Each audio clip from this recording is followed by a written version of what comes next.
Now, it's no secret that a strategic investment in social media can have a big impact on businesses' bottom line and brand development.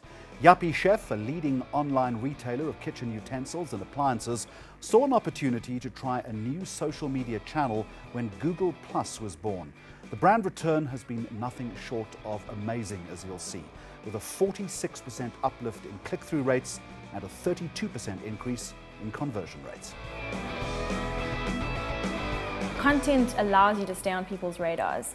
So sharing things that's genuinely valuable and useful to people, it gives you a reason to be able to talk to them again. So we were one of the earliest South African brands to adopt Google Plus back in kind of 2011.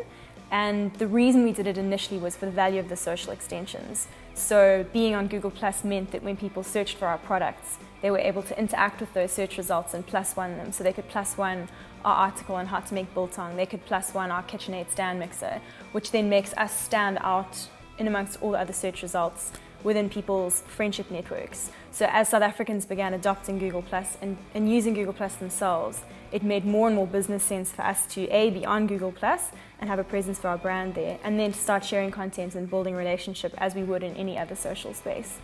One aspect that I really enjoy is the circles. So initially I struggled to get my head around how to use it as a business. As an individual on Google Plus, you can circle your friends. So you can put someone in a business circle or a friendship circle or your coffee group circle. But as a business, you have individuals circling you and you don't actually know who they are. So initially I struggled to categorize people, but then we were advised by our Google support team to start categorizing people based on their engagement. So if we posted a picture of a cake, I looked at the people who engaged with it and circled those people into a baking group. So we started building up these circles, which are now I'd call them powerful segments within our Google Plus community, and we can share content with them that we know that they will enjoy.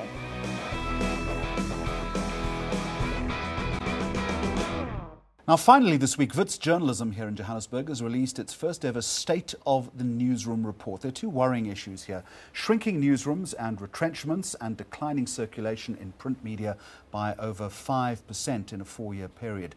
Glenda Daniels is the lead researcher. She is with us here on Magzo Media. Welcome.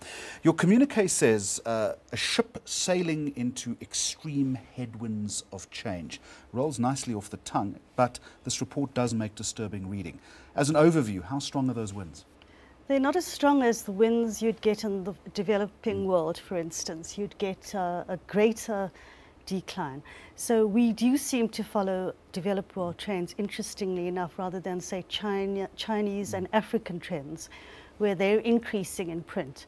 We are decreasing in print. Another interesting trend, however, is that in broadcast media, newsrooms are getting fatter and fatter. Community media is growing, print community. So there's something happening under the radar. We're just looking here at the big companies. I mean, a little more technology perhaps in television newsrooms than in newspaper newsrooms. Shrinking newsrooms and retrenchments. I think, Glenda, we know that. I mean, that has been a trend for the past couple of years. How bad is it getting? But perhaps more importantly, this is obviously going to have an impact on storytelling. I think it is having an impact on storytelling, mainly because you're getting something called the consolidation of newsrooms. This has been creeping in insidiously over the last 5 years, and it's getting worse and worse. So the whole of Media 24 will have one newsroom to get out reports on sport. That's not good enough. And some people say, well, you shouldn't be competing with your own newspapers. In my view, you should be competing with everyone. You should be wanting to get the news out first, whoever you are. But then in comes Twitter with all the scoops. So things are just generally in flux. In the commercial space, though, there is a balance between budget on the one hand, which is a reality, and great journalism on the other.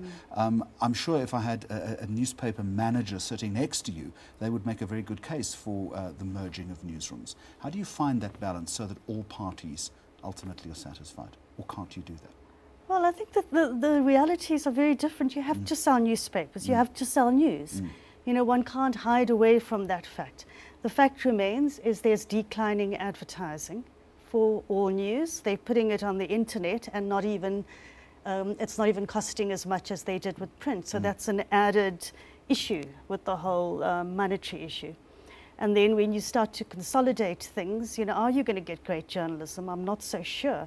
And that's why you have models such as, you know, it's been done overseas as well, where an investigative unit, say Amma Bungani, would be paid for in an NGO sort of way. And in that way, you can have great journalism because you can have journalists going out on a story for 3 months. You can't in the normal mill of things.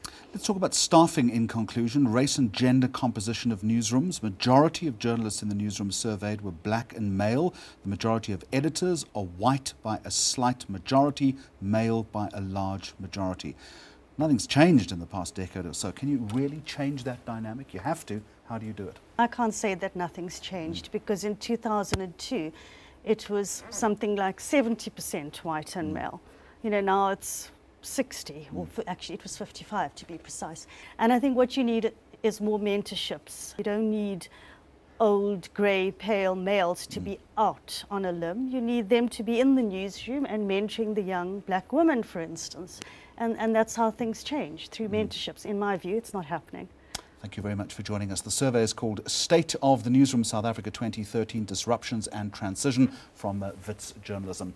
That is this week's programme. Let us know what you think of the state of newsrooms and journalism in South Africa as that debate continues on our Facebook page as well as our Twitter feed. Until next week, goodbye and thank you for watching.